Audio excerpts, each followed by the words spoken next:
Gini, saya tuh banyak juga membuang ilmu-ilmu orang. Sebenarnya ada orang yang sudah tua, ya. Mungkin kita nggak bisa menyalahkan juga kenapa mereka harus memakai suatu susuk atau apapun. Mungkin kenapa saya baru melihat loh yang seperti itu. Dan itu tuh kasihan nyata banget. Saya melihat. Nah, setelah itu yang memegang dia itu kayak orang yang serem sekali. Setelah itu rambutnya putih, mukanya tuh udah kerutnya udah luar biasa. Yang saya lihat yang menahan ini ya.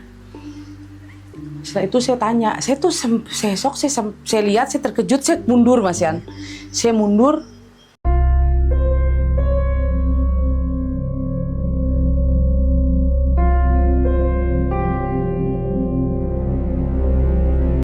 Oke, sahabat Nyai Dewi Rantian, ketemu lagi di video-video yang pasti seru yang masih ngomongin seputar dunia spiritual. Nyai, kali ini saya mau nanya-nanya Nyai soal susuk. Oke. Saya nanya susuk karena gini nih, buat orang zaman sekarang, buat saya susuk itu bukan sesuatu yang misterius atau aneh-aneh. Ya. Karena memperbaiki diri, citra diri, nambah ilmu, nambah pengetahuan itu juga bagian dari susuk. Oke. Ya kan, memikat orang supaya mau dekat kita, mau dekat sama kita. Tapi kalau kita bicara sama Nyai sebagai seorang spiritual, susuk pasti punya arti yang berbeda gitu Nyai ya. Kalau dari pemahaman Nyai atau pemahaman masyarakat umum yang lain, ada barang-barang kecil yang ditanam dalam tubuh, jarum, intan, berlian, emas, segala macam. Nah, kalau dari menurut Nyai, susuk itu apa sih Nyai sebenarnya? Oke, susuk itu adalah ilmu.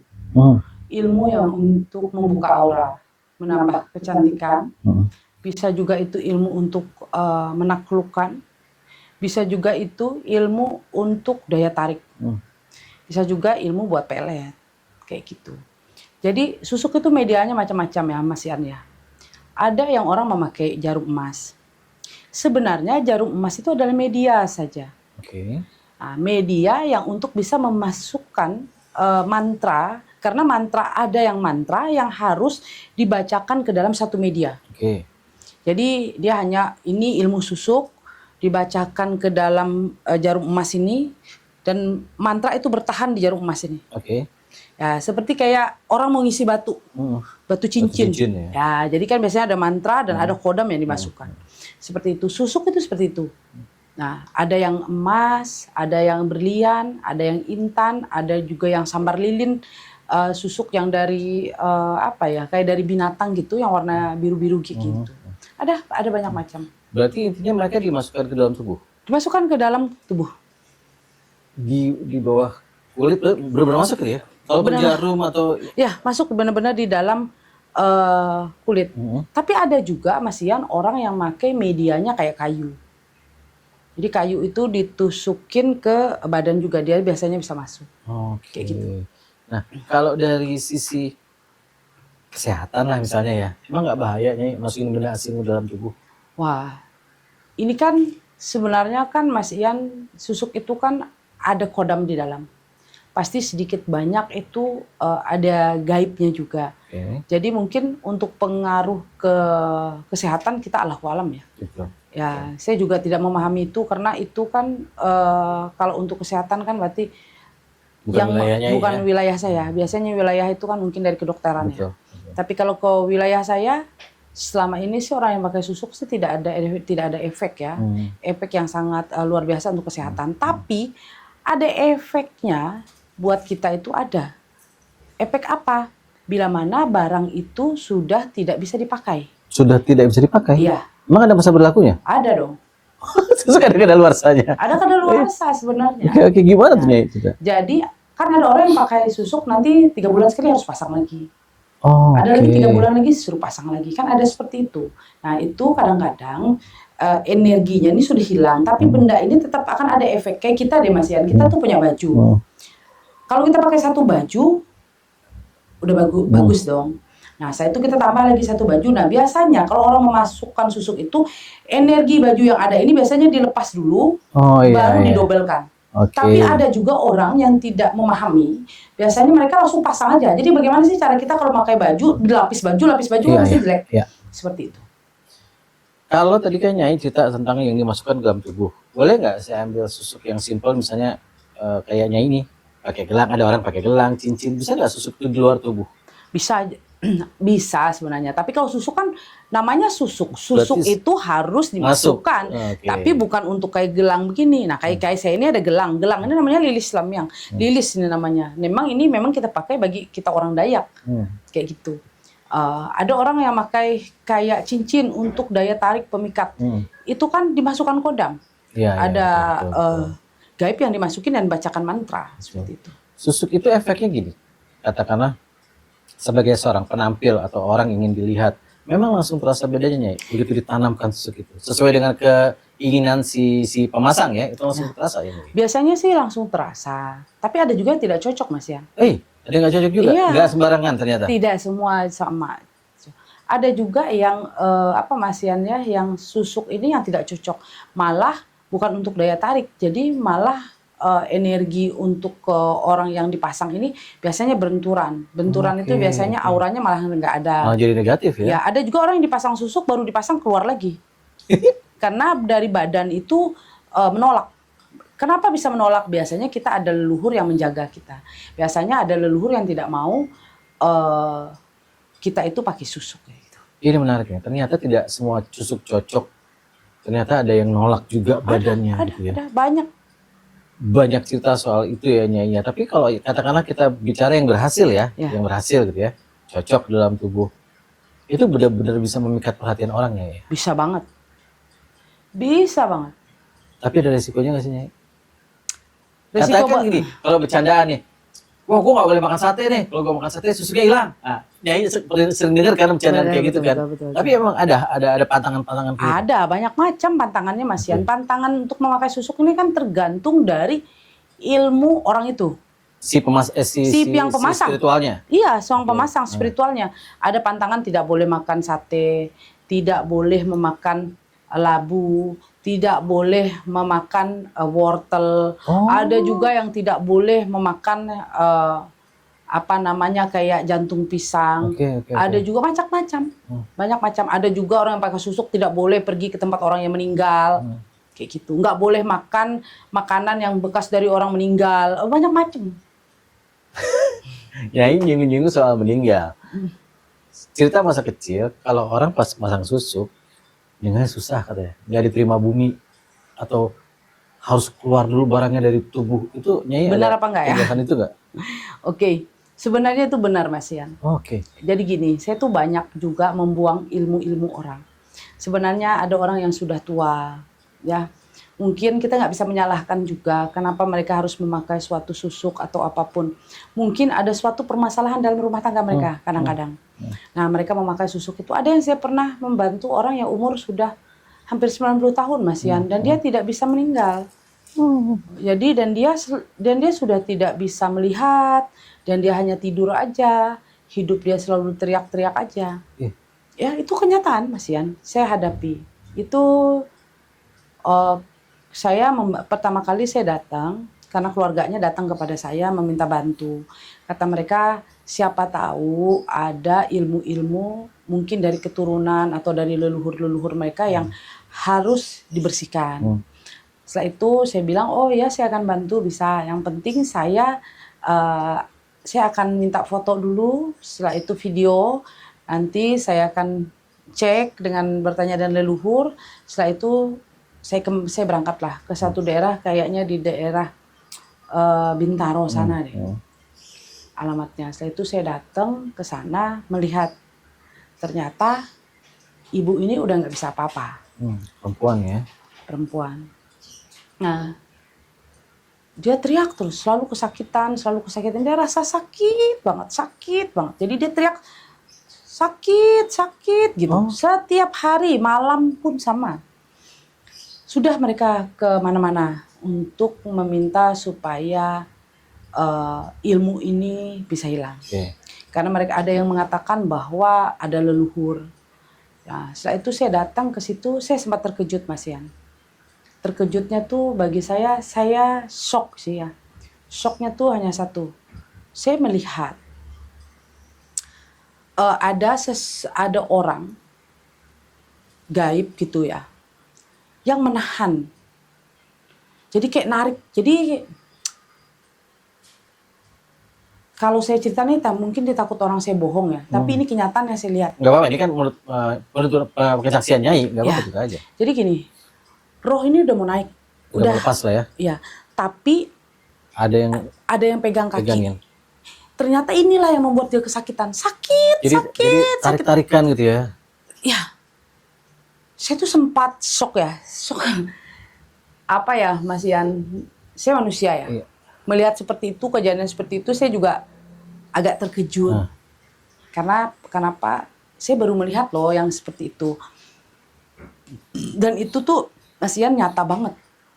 Saya melihat. Nah, setelah itu yang memegang dia itu kayak orang yang serem sekali. Kalau dibilang kayak orang yang tua begitu. Setelah itu rambutnya putih, mukanya tuh udah kerutnya udah luar biasa. Yang saya lihat yang menahan ini ya. Setelah itu saya tanya, saya lihat, saya terkejut, saya mundur Mas Yan. Saya mundur, saya tuh leluhur saya bilang jangan mundur, nggak boleh mundur, maju. Setelah itu saya sempat bertanya kenapa ditahan?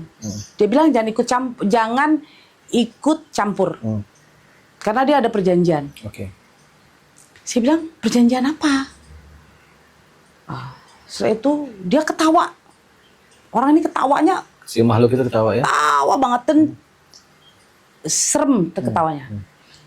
Setelah itu kakek saya bilang, jangan siksa orang, jangan disiksa lah. Waktunya orang ini pergi ya pergi. Benar kan ya Mas Ian ya, jangan disiksa. Habis itu orang yang gaib ini akhirnya ngomong sama kakek saya bilang bahwa ya saya bisa lepasin, tapi harus buang dulu susuk-susuk yang ada di tubuh dia. Oke. Akhirnya saya memberikan air. Air yang saya bawa dari tempat saya, dari rumah saya bawakan ke mereka. Akhirnya mereka meminumkan. Setelah saya diminumkan, habis 2 botol, ternyata di dalam di kulit tubuhnya tuh ada bulat kecil-kecil, biru, biru kayak gitu di betis.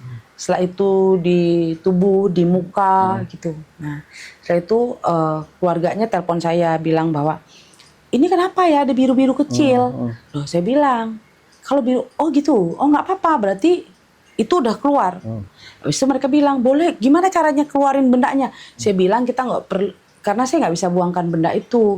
Yang bisa membuang benda itu biasanya orang yang memasang susuk itu. Wah, resiko dong. Saya potong dulu nih. Kalau orang sudah meninggal repot tuh. Ya, kan tapi bisa dibuang kodamnya Mas ya. Iya sih. Iya kan? Jadi saya membantu untuk membuang kodam itu.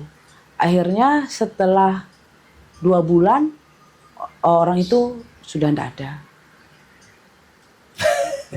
Kebayang kan tadi Nyai ceritanya aja sampai sulit menggambarkan situasi betapa menakutkannya momen itu ya Nyai ya. Jadi memang susuk itu resikonya luar biasa. Ya, Kalau sebelum meninggal itu tidak dibersihkan, tidak dilepaskan, resikonya luar biasa. Karena saya ingat banget di obrolan kita sebelumnya bahwa semua itu ada perjanjiannya. Bedanya ya. Semua yang berurusan dengan alam gaib ada perjanjiannya. Mungkin itu juga yang belum tuntas, belum lunas sehingga. Ya, sebenarnya kan Mas Yan bukan belum tuntas. Sebenarnya ada orang yang meminta dengan orang lain untuk melepas itu, tapi kadang-kadang belum tentu lepas. Betul. Jadi mereka merasa bahwa ya udah barang itu udah hilang, tapi sebenarnya barang itu belum hilang seperti itu. Kodam yang di dalam susuk itu tuh belum hilang. Banyak kejadian sebenarnya Mas Yan yang saya bantu ya. Ada juga yang sudah lumpuh juga sama perempuan, sama susuk juga. Jadi apa ya? Kalau kita bilang ada resiko, ya memang ada resiko. Semua apapun yang kita lakukan tuh pasti ada resiko. Tinggal bagaimana cara kita menyikapi itu semua. Saran saya kalau kita yang memakai susuk ya pakai. Kalau memang sudah tidak berfungsi lagi, kita nggak perlu memakai lagi ya buang. Iya dong, kembalilah kepada orang yang untuk yang bisa membuang itu. Seperti itu Mas Ian. Ini mungkin pertanyaan konyol ya. Orang pasang susuk, terus tadi Nyai bilang kalau memang udah nggak berguna nggak pakai, buang aja gitu kan. Nah, si makhluk gaib atau si kodamnya itu kayak, nah lu udah sukses aja, lu ninggalin gue lo, udah sukses, lu nggak pakai gue lo, ada mereka jadi ada dendam gitu nggak sih? Nggak juga si sih. makhluk gaib itu gitu? Nggak juga Mas Ian, nggak juga. Karena itu kan ilmu yang dibeli. Jadi ada transaksinya ya? Iya, Kalau udah selesai, udah gitu ya? ilmu yang dibeli kan, Oke. ilmu yang dibeli. Itu ilmu beli. Ilmu yang dibeli ya bisa kapan aja kita bisa lepas. Betul, kita udah cukup ya udah gitu ya. Ya, kecuali kalau ilmu yang memang kita sudah turun menurun, itu kan namanya titisan. Kalau titisan ini kan semua tergantung dari leluhur kita. Gini Nyai, orang pasang susuk, sukses, kaya, duitnya banyak. Nah, anak keturunannya itu bakalan terima akibatnya nggak? Enggak ya? juga, Karena tadi karena jual resiko, beli tadi ya resikonya tuh ada di si pemasang. Resiko ada di pemasang Mas Ian, seperti itu. Nah, ada juga nih Mas Ian, kalau orang yang sudah memakai ilmu yang seperti itu, ilmu ini bila mana seorang spiritualnya udah tidak ada, bagaimana? Kan dia udah nih dari pakai susuk, dia menjadi sukses, dia jadi kaya raya. Setelah itu yang ya guru spiritual dia ternyata sudah ada meninggal. Kira-kira apa yang dia dapati masih bisa berfungsi nggak? Jawaban saya langsung akan hilang. Dan juga rezeki mereka juga akan selalu turun terus, dan mereka akan menjadi ke titik nol. Biasanya secepatnya mencari spiritual yang memang cocok dengan mereka untuk menaikkan energi untuk itu kembali. lagi gitu ya. Ya. Oke, menarik. Jadi nilai susuknya akan mengikuti si spiritualnya ya. Ya. Kalau sudah meninggal ya turun udah nggak berguna lagi. Iya, memang kayak gitu. Cuma resikonya nanti pas meninggal karena barangnya masih di dalam itu harus dibersihin. Ya, betul. Gitu ya. Tapi ya Mas Ian, kalau ada yang orang makan pantangan pun juga bisa langsung hilang. Iya, benar. Ya, ada orang bilang orang pakai daun kelor emang bisa langsung hilang nggak susuk? Ada yang langsung hilang, tapi ada juga yang nggak bisa. Mau makan daun kelor mau makan apapun tetap aja bertahan. Kenapa? Karena ada ilmu susuk yang dikasih tahu pantangannya hanya 1 hari. Ada yang bilang susuk pun tidak ada pantangannya. Nah itu mau pakai daun kelor mau pakai apapun nggak bisa. Oh, berarti tergantung barang yang kalian beli ya. Ya, betul. Nah, gitu. Tapi yang pasti saya tahu pantangannya bahwa jangan pernah makan sate sama tusuk-tusukannya. Biasanya kayak gitu sih. Repotnya. Nah, nyangkut sih. Makan sate buat tusuk-tusukannya repot tuh. Ya kan? Tapi ya udah, yang pasti ini obrolannya seru. Semua keputusan ada di tangan sahabat semua. Apakah perlu atau tidak ya pikirkan jauh-jauh, banyak-banyak, karena risikonya tadi Nyai udah cerita. Oh ya itu kan semua gini loh. Apa yang kita lakukan ya pasti kita harus menerima sendiri akibatnya. Berarti kan kita sebelum kita mengambil suatu ilmu itu berarti kita udah bertanya dan kita sudah tahu resikonya apa. Ya tinggal bagaimana caranya kita menyikapi itu. Betul. Kalau memang kamu butuh ya itu hak. Silakan gitu ya. Hak. Tapi ya jangan lupakan risikonya. Ya resiko ada. Ya semua pekerjaan ada resiko. Iya. Ya tinggal bagaimana kita menyikapi Mas Ian. Kan kayak gitu. Ilmu itu semua bagus. Tidak ada ilmu yang tidak bagus. Tapi bagaimana cara kita menyikapi itu semua. Yang penting harus dulu ya. Jangan pernah makan tusukan sate. Bahaya. Oke Nyai, makasih banget ya. Obrolan soal susuk tadi banyak banget pengalamannya Nyai bagi, serem-serem sih. Tapi ya semua ada di tangan sahabat semua. Oke, sampai ketemu lagi di video berikutnya. Terima kasih. Bye.